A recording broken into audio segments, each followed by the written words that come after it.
Hello दोस्तों, क्या आप भी अपनी सैलरी आते ही सोच में पार जाते हैं कि पैसे कहाँ गए? हम सालों साल स्कूल कॉलेज में गुजार देते हैं, लेकिन कोई हमें यह नहीं सिखाता कि पैसा कैसे काम करता है।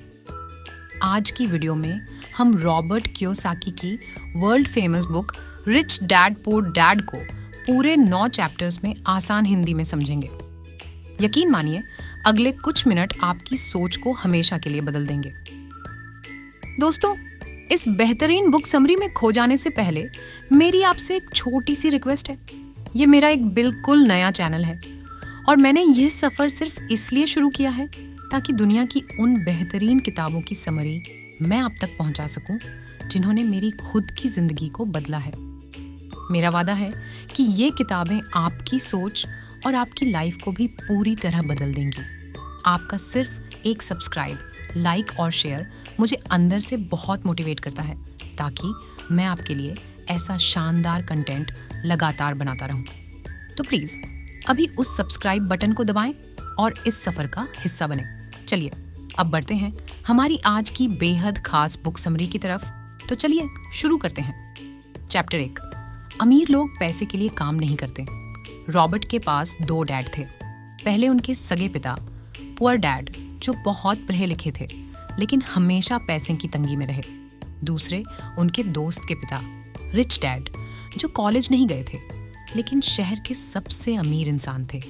इस चैप्टर में रिच डैड सिखाते हैं कि गरीब और मिडिल क्लास लोग सिर्फ सैलरी के लिए दिन रात काम करते हैं, जबकि अमीर लोग कुछ ऐसा सेटअप करते हैं कि पैसा उनके लिए काम करे। नौकरी करना बुरा नहीं है, लेकिन सिर्फ एक सैलरी के भरोसे जिंदगी बिताना सबसे बड़ा रिस्क है। चैप्टर 2, फाइनेंशियल लिटरेसी, वित्तीय साक्षरता क्यों जरूरी है। रिच डैड कहते हैं, यह मायने नहीं रखता कि आप कितना पैसा कमाते हैं, बल्कि यह मायने रखता है कि आप कितना पैसा बचा और बढ़ा पाते हैं। इसके लिए हमें 2 शब्दों का अंतर समझना होगा। एसेट्स, संपत्ति, और लायबिलिटीज, दायित्व यानी एक्सपेंसेस। एसेट्स वो चीजें हैं जो आपकी जेब में पैसा डालती हैं, जैसे इन्वेस्टमेंट, स्टॉक्स या रेंटल प्रॉपर्टी। लायबिलिटीज वो चीजें हैं जो आपकी जेब से पैसा निकालती हैं, जैसे महंगा फोन, कार लोन या क्रेडिट कार्ड। अमीर लोग एसेट्स खरीदते हैं, जबकि गरीब लोग लायबिलिटीज को ही अपना एसेट समझ बैठते हैं। चैप्टर 3, अपने काम से काम रखो, माइंड योर ओन बिजनेस। यहाँ रॉबर्ट अपनी नौकरी और अपने बिजनेस के बीच का फर्क बताते हैं। आपकी नौकरी आपका प्रोफेशन हो सकती है, लेकिन आपका बिजनेस वो है जो आपके एसेट्स को बढ़ाता है। अपनी जॉब के साथ साथ कुछ ऐसा शुरू कीजिए जो आपका खुद का हो, जैसे कोई साइड हसल, स्टॉक्स या रियल एस्टेट। जब तक आप किसी और के लिए काम कर रहे हैं, आप सिर्फ मालिक को अमीर बना रहे हैं, खुद को नहीं। चैप्टर 4, टैक्स का इतिहास और कॉरपोरेशन की ताकत। क्या आप जानते हैं कि टैक्स की शुरुआत कैसे हुई? रिच डैड समझाते हैं कि कैसे टैक्स का सबसे ज्यादा बोझ मिडिल क्लास पर पाडीडी डीएचता है। अमीर लोग कॉरपोरेशन यानी कंपनियों का इस्तेमाल करके कानूनी रूप से अपना टैक्स बचाते हैं। एक आम इंसान पहले कमाता है, टैक्स देता है और फिर बचे हुए पैसों से खर्च करता है, लेकिन एक अमीर इंसान की कंपनी पहले कमाती है, अपने सारे खर्च पूरे करती है और आखिर में बचे हुए प्रॉफिट पर टैक्स देती है। यही असली खेल है। चैप्टर 5, अमीर लोग पैसे का आविष्कार करते हैं। दुनिया में सबसे कामयाब वो लोग नहीं होते जो बहुत स्मार्ट हैं, बल्कि वो होते हैं जो साहसी होते हैं। रॉबर्ट कहते हैं कि असली दुनिया में सिर्फ डिग्री काम नहीं आती, बल्कि आपका फाइनेंशियल आईक्यू काम आता है। अमीर लोग मार्केट में ऐसे मौके ढूंढ लेते हैं जो आम लोगों को दिखाई नहीं देते। वो पैसे का आविष्कार करते हैं, यानी बहुत कम या बिना पैसे के भी बड़ी डील्स क्रैक करना जानते हैं। इसके लिए रिस्क से डरना नहीं, बल्कि रिस्क को मैनेज करना सीखना होगा। चैप्टर 6, सीखने के लिए काम करें, पैसे के लिए नहीं। आजकल के युवा सिर्फ उस नौकरी के पीछे भागते हैं जहां सबसे ज्यादा सैलरी मिले, लेकिन रॉबर्ट की सलाह है, work to learn, don't work to earn. शुरुआती सालों में ऐसी जगह काम कीजिए जहां आपको मैनेजमेंट, सेल्स, मार्केटिंग और कम्युनिकेशन सीखने को मिले।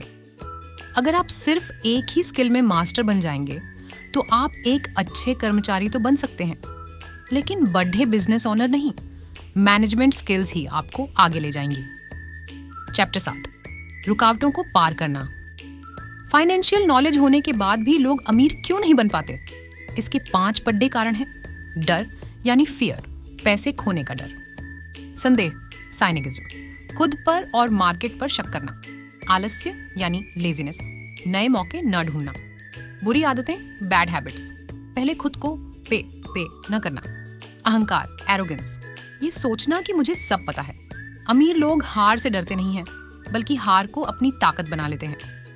चैप्टर 8, अगर आप भी अपनी फाइनेंशियल जर्नी शुरू करना चाहते हैं तो रिच डैड ने इसके कुछ स्टेप्स बताए हैं। अपने पास हमेशा एक बड़ा कारण यानी पर्पस रखें कि आप अमीर क्यों होना चाहते हैं। हर दिन सही विकल्प चुनें कि आपको अपना समय और पैसा कहाँ लगाना है। अपने दोस्तों को समझदारी से चुनें जो आपको आगे बढ़ने की प्रेरणा दें। किसी भी फील्ड में उतरने से पहले उसके बारे में पूरी पढ़ाई करें। चैप्टर 9, क्या आप और जानना चाहते हैं?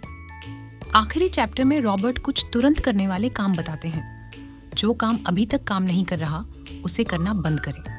नए आइडियाज़ की तलाश करें, किताबें पढ़ें, सेमिनार अटेंड करें। इतिहास गवाह है, जो लोग एक्शन लेते हैं वही सक्सेसफुल होते हैं। तो दोस्तों, ये थी रिच डैड पुअर डैड की चैप्टर वाइज समरी। अगर इस वीडियो ने आपकी सोच में 1% भी बदलाव किया हो तो वीडियो को लाइक ज़रूर करें और अपने दोस्तों के साथ शेयर करें। ऐसे ही और लाइफ चेंजिंग बुक समरीज के लिए हमारे चैनल को सब्सक्राइब करना न भूलें। मिलते हैं अगले वीडियो में। तब तक सीखते रहिए और आगे बढ़ते रहिए। Thank you.